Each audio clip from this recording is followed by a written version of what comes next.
بسم اللہ الرحمن الرحیم نحمدہ ونصلی علی رسولہ الکریم اما بعد۔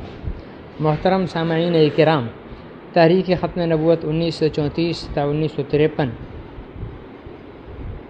ترتیب و تحقیق شاہین ختم نبوت حضرت مولانا اللہ وسعہ صاحب دامت برکاتہم العالیہ۔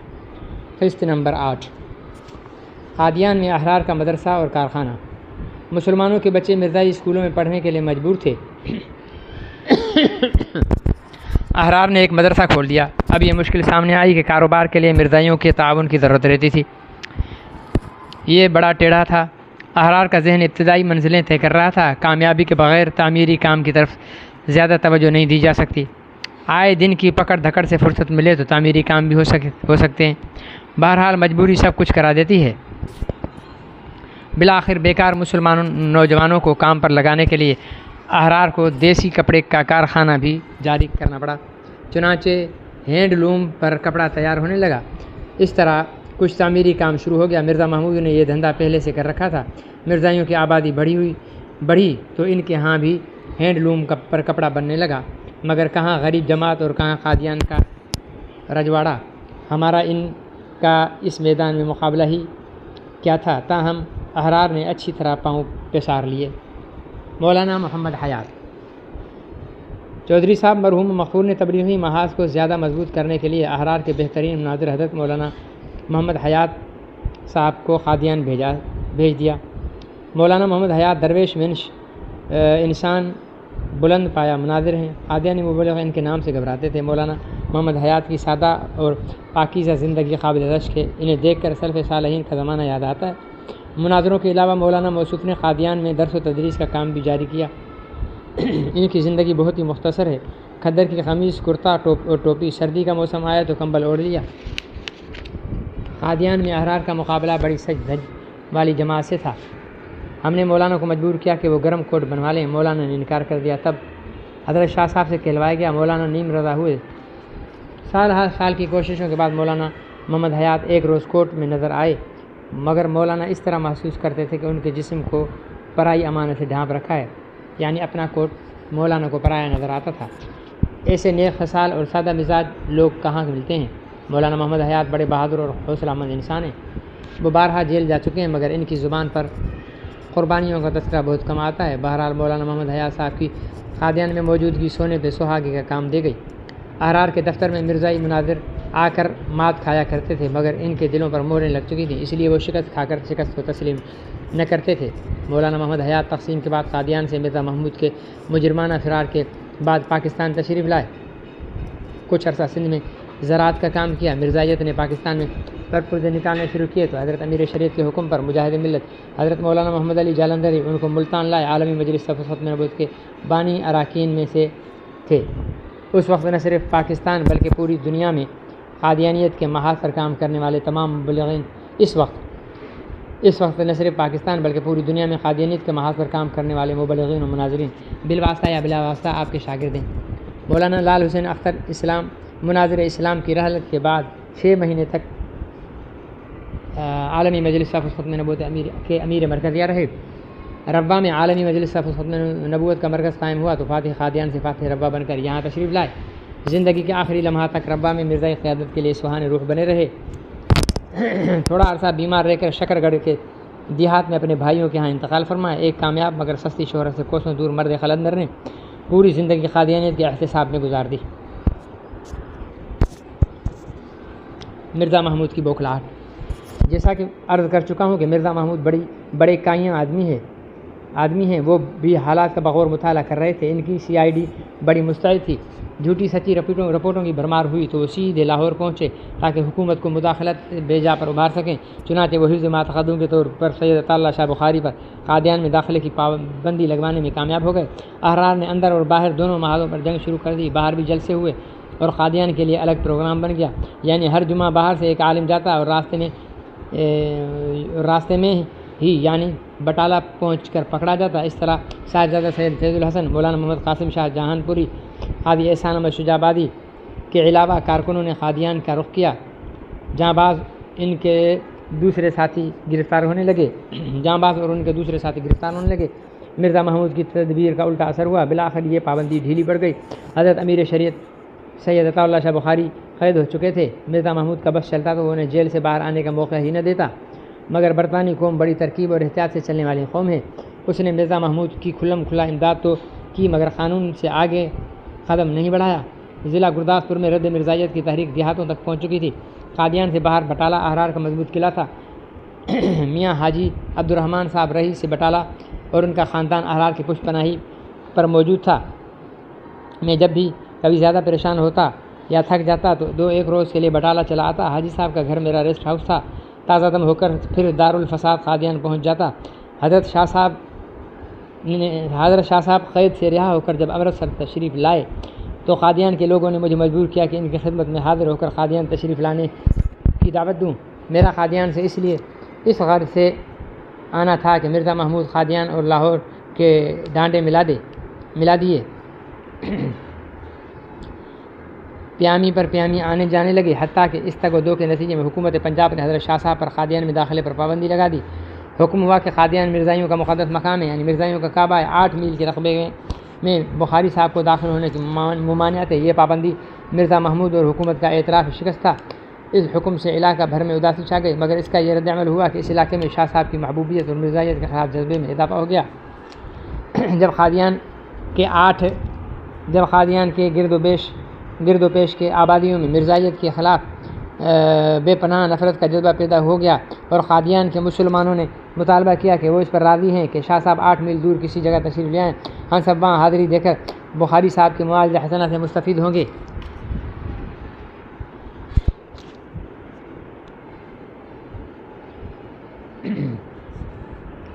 چنانچہ فیصلہ ہوا کہ مسانیاں میں ایک روزہ تبلیغ کانفرنس کا بندوبست کیا جائے۔ یہ گاؤں سیدوں کی بستی سے سادات کی رگ عصبیت پھڑک اٹھی بستی ہے۔ یہ گاؤں سیدوں کی بستی ہے، سادات کی رگ عصبیت پھڑک اٹھی۔ ان میں یہ جذبہ پیدا ہوا کہ ہمارے معزز سید بھائی پر حکومت نے قادیان میں داخل ہونے پر پابندی لگائی ہے، ہمارے ہاں کانفرنس کا اہتمام ہو تو ہم خود بندوبست کریں گے۔ لیجیے کام بن گیا۔ ارد کے علاقے کے مسلمان جوگ در جوگ آ پہنچے۔ مجھے یاد ہے کہ قادیان کے مسلمانوں کا قافلہ مسانیہ کے لیے پیدل ہی چل پڑا۔ کوئی دوست ایک اونٹ بھی لے آیا، کبھی مجھے اور کبھی مولانا عنایت اللہ کو اونٹ پر سوار کرایا گیا۔ بہرحال جب ہم مسانیہ پہنچے تو دیکھا کہ چاروں طرف مسلمانوں کے گروہ چلے آ رہے ہیں۔ بہت بڑا اجتماع ہو گیا۔ حضرت شاہ صاحب نے یہاں بہت ہی پیارے انداز میں مسئلہ ختم نبوت بیان فرمایا۔ علاقے کے مسلمانوں میں بڑے پاکیزہ جذبات پیدا ہو گئے۔ مرزائیت کی تبلیغ کا سیلاب رک گیا۔ حضرت شاہ صاحب نے کفر کے اس سیلاب کے سامنے ایسا بند باندھا جسے مرزائیت توڑ نہ سکی۔ دوسرا جلسہ قادیان کے مغرب کی جانب مسانیہ کے کامیاب جلسے کا چرچا ہوا تو مشرق کی جانب کے مسلمانوں نے اپنے ہاں جلسے کے انعقاد کا بندوبست کیا۔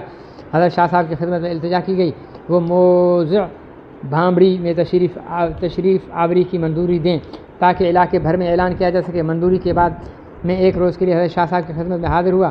میں نے ان سے عرض کیا کہ کافی عرصے سے پابندی لگ رہی ہے، آپ کب تک قادیان کے گرد گھومتے رہیں گے؟ شاہ صاحب نے فرمایا جن ہاتھوں نے کفر کا یہ پودا لگایا ہے وہ حفاظت بھی کر رہے ہیں۔ پابندی کی وجہ مرزائیوں نے حکومت پنجاب کو یقین دلایا تھا کہ اگر سید عطا اللہ شاہ بخاری قادیان میں داخل ہوں گے تو سخت فساد ہوگا۔ حکومت نے اس خدشے کا یقین کر لیا اور مسلسل پابندی لگتی رہی۔ حکومت اور مرزائی دونوں کو یقین ہو گیا کہ اب بخاری صاحب قادیان نہیں آئیں گے۔ ہم نے خود بھی قادیان میں پروپیگنڈا کیا کہ اب ہم نے فیصلہ کر لیا ہے کہ شاہ صاحب کو قادیان سے دور ہی رکھا جائے، اور دیہات میں جلسے کر کے ہمیں بہت کامیابی ہوئی۔ جب مرزائیوں اور حکومت کو یقین ہو گیا کہ احرار پابندی برداشت کر گئے ہیں، پابندی کی میعاد ختم ہونے پر نئی پابندی نہ لگائی، تب میں نے فیصلہ کیا کہ شاہ صاحب بھامبڑی کے جلسے میں آئیں تو کسی کو بتائے بغیر انہیں اچانک قادیان میں لے آؤں اور قادیان کی گلی کوچوں میں پھرا کر اچانک جلسہ بھی کر لیا جائے۔ حضرت شاہ صاحب کو واپس امرتسر بھیج دیا جائے۔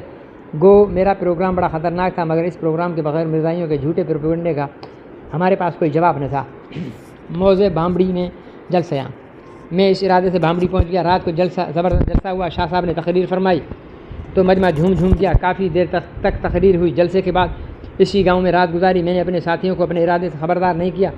صبح اذان ہوئی۔ میں نماز کے فوراً بعد اس لاری والے کے پاس پہنچا جس لاری میں بٹالے سے حضرت شاہ صاحب بھامبڑی تشریف لائے تھے۔ میں نے ڈرائیور سے کہا اگر سیدھے راستے کی وجہ قادیان کی طرف سے ہو کر بٹالے چلو تو کیا لوگے؟ ڈرائیور رات کو شاہ صاحب کی تقریر سن چکا تھا۔ اس نے جواب دیا مولوی صاحب ایک پیسہ فالتو لینا حرام ہے، میری تو جان بھی حاضر ہے۔ جو ہی اس نے رضامندی کا اقرار کیا میں شاہ صاحب کے پاس پہنچا۔ میں نے ان کو نہیں بتایا کہ میرا ارادہ کیا ہے۔ شاہ صاحب عادتاً اگلی سیٹ پر بیٹھا کرتے تھے۔ میں نے ہمت سے کام لیا اور شاہ صاحب سے پہلے ڈرائیور کی برابر والی سیٹ پر بیٹھ گیا۔ لالی چل پڑی۔ شاہ صاحب سے ادھر ادھر کی باتیں ہو رہی تھی۔ شاہ صاحب کی تقریر بھی دل پذیر ہوتی ہے، ان کی باتیں دلچسپ ہوتی ہیں۔ قادیان کا موڑ۔ باتوں باتوں میں وہ موڑ آ گیا جہاں سے ایک سڑک بٹالے کو جاتی ہے اور دوسری قادیان کو۔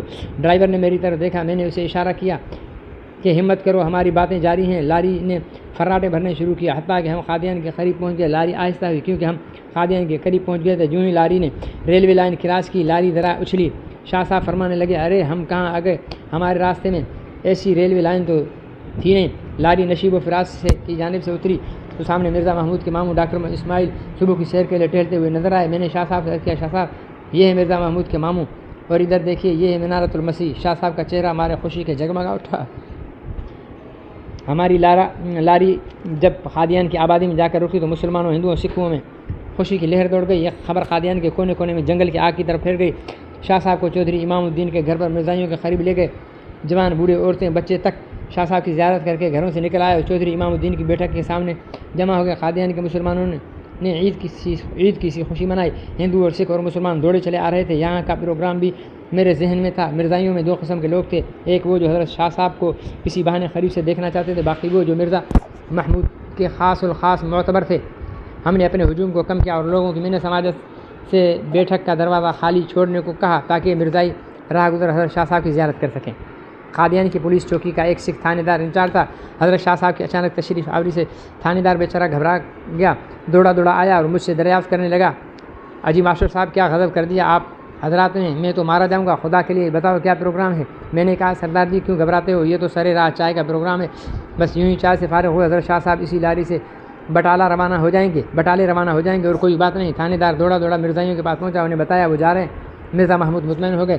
اگر میں پروگرام کا کوئی بھی حصہ اپنے ساتھیوں کو بتا دیتا تب بھی کام خراب ہو جاتا۔ میں نے ایک دوست سے کہا کہ شاہ صاحب تھوڑا آرام کریں گے، اتنے میں تم کھانا تیار کرو، شاید ہم ان کو کھانا کھلا کر روانہ کریں۔ پولیس والے باہر لاری کے پاس جمع ہو گئے تاکہ روانگی کے وقت کوئی گڑبڑ نہ ہو۔ جب 2 گھنٹے گزر گئے، تھانے دار صاحب پھر تشریف لائے۔ میں نے کہا کھانا تیار ہو رہا ہے، آدھا گھنٹہ بعد کھانا کھلایا اور پروگرام ختم ہوا۔ گھبرائیے نہیں۔ وہ بیچارہ پھر لاری کے پاس پہنچا۔ مرزا محمود کو پھر تسلی ہو گئی۔ کھانے سے فارغ ہوئے تو میں نے شاہ صاحب سے عرض کیا کہ اب آپ تشریف لے آئے ہیں۔ وہ باہر آنے کی تیاری کرنے لگے۔ میں نے عبدالحق کو الگ لے جا کر آہستہ سے کہا، تم مسلمان محلوں میں اعلان کر دو کہ احرار کی مسجد میں شاہ صاحب تقریر فرمائیں گے، مسجد میں جلدی پہنچو۔ عبدالحق بھاگا گیا اور ٹین اور ڈنڈے لے کر بازار میں اعلان کے لیے نکل گیا۔ میں نے شاہ صاحب سے عرض کیا، باہر تشریف لے آئیے۔ وہ باہر آئے۔ لاری کی جانب جانے کی بجائے ہم نے مرزائیوں کی انارکلی کا رخ کیا۔ یہ سڑک سیدھی قصر خلافت کی طرف جاتی ہے۔ پولیس باہر لاری کے پاس تھی۔ مرزا محمود کے خواب و خیال میں بھی یہ بات نہ تھی کہ حضرت شاہ صاحب اس جانب کا رخ کر سکتے ہیں۔ ایک ہجوم شاہ صاحب کے جلب میں آ رہا تھا۔ اگر محمود کو وقت سے پہلے پتہ چل جاتا تو وہ ضرور کوئی حرکت کر بیٹھتے، مگر انہیں تو تب پتہ چلا جب حضرت شاہ صاحب ان کے محل کے سامنے تھے۔ میں نے شاہ صاحب سے عرض کیا، اوپر قصر خلافت پر بھی نظر ڈالی اور دیکھی آپ کا مد مقابل اس کھڑکی میں چلمن کے پیچھے بیٹھا ہے۔ شاہ صاحب مستانہ مار بڑھے چلے گئے اور محل کے نیچے سے ہماری مسجد کا راستہ تھا۔ یہ بہت شارٹ کٹ تھا، مگر ہم کبھی اس راستے سے گزرے نہ تھے، نہیں مسلمانوں کو ادھر گزرنے کا حوصلہ تھا۔ ہم سب مسجد میں جا پہنچے۔ مسجد میں چند منٹ کے اندر تل دھرنے کی جگہ نہ رہی۔ حضرت شاہ صاحب نے مسرور کن تلاوت قرآن پاک شروع کی تو سامعین پر وجد طاری ہو گیا۔ ختم نبوت پر تقریر شروع ہو گئی۔ مرزا محمود کی مشاورت۔ شاہ صاحب کی بہت قریب سے زیارت کے بعد مرزا محمود کے طوطے اڑ گئے۔ جاسوسوں پر لان تان ہوتی رہی، مگر جیسا کہ میں نے عرض کیا کہ وہ بہت ہوشیار آدمی ہیں، وہ سمجھ گئے کہ احرار نے میدان مار لیا۔ وہ پروپیگنڈا جس نے حکومت پنجاب کو گمراہ کر رکھا تھا، شاہ صاحب کی تشریف آوری اور قصر خلافت کی راہ سے گزرنے کے بعد جھوٹا ثابت ہو گیا۔ مرزا محمود نے آخری کوشش کے لیے اپنے لٹھ بند رضاکاروں کو حکم دیا کہ مسجد میں چلے جاؤ اور جلسے میں گھس جاؤ اور اعتراضات کر کے جلسہ درم برم کر دو۔ اچانک مسجد کے دروازے پر مرزائی نوجوانوں کا ہجوم نظر آیا۔ حضرت شاہ صاحب کو خدا نے بڑی سمجھ بوجھ اعلیٰ صلاحیتوں سے نواز رکھا تھا۔ جو ہی حضرت شاہ صاحب نے مرزائی نوجوانوں کو دروازے پر دیکھا تو فرمایا کہ راستہ دے دو، اندر آنے دو۔ ان نوجوانوں کو بعض مسلمان نوجوانوں نے غصے میں مرزائیوں کی جانب دیکھا، مگر شاہ صاحب کی فراخ حوصلگی کو دیکھ کر وہ سب خاموش ہو گئے۔ شاہ صاحب نے مسلمانوں کو خطاب کرتے ہوئے فرمایا، تم آگے سمٹ کر آ جاؤ، ان حضرات کے لیے جگہ دے دو۔ مرزائی نوجوان تو لڑنے آئے تھے، مگر شاہ صاحب کے اخلاق کی بلندی نے انہیں ٹھنڈا کر دیا۔ پھر شاہ صاحب نے تقریر شروع کی تو 15 منٹ بعد 15 منٹ بعد مرزائی نوجوان جھومنے لگا۔ ایک جگہ شاہ صاحب نے تقریر کرتے ہوئے لفظ مرزائی استعمال کیا تو ایک مرزائی نوجوان چمک کر بولا، شاہ صاحب ہمیں مرزائی مت کہیے، ہم احمدی ہیں۔ شاہ صاحب نے ہمیں احمدی کہنا شروع کر دیا، مگر شاہ صاحب نے تقریر فرمائی، علم و عرفان کے موتی بکھیرے اور مسئلہ اس خوبصورتی اور پیارے انداز میں سمجھایا کہ سامعین اشش کر اٹھے۔ تقریر کے خاتمے پر حضرت شاہ صاحب نے دعا کے لیے ہاتھ اٹھائے۔ بیچارے مرزائی بھی پھنس گئے، ان کو بھی دعا میں شامل ہونا پڑا۔ حضرت شاہ صاحب نے درد بھرے دل سے دعا مانگی۔ عجیب سما تھا، جلسہ ختم ہوا، سب دوسرے راستے سے یعنی بازار کی راہ سے لاری تک پہنچ گئے۔ ہم سب دوسرے راستے سے یعنی بازار کی راہ سے لاری اڈے پہنچ گئے۔ لاری بستی میں باہر کھڑی تھی۔ لاری چلنے لگی تو تکبیر کے نعروں کے ساتھ مجلس احرار، ختم نبوت، امیر شریف زندہ باد کے نعرے لگنے لگے۔ خدا جانے مرزا محمود کا کیا حال ہوگا۔ یہ ہماری پہلی فتح تھی اور مرزا محمود کی پہلی شکست۔ سامعین کرام، تحریک ختم نبوت کی 8ویں قسط مکمل ہوئی۔ انشاءاللہ زندگی نے ساتھ دیا تو کل پھر 9ویں قسط کے ساتھ آپ کی خدمت میں حاضر ہوں گے۔ والسلام علیکم ورحمۃ اللہ وبرکاتہ۔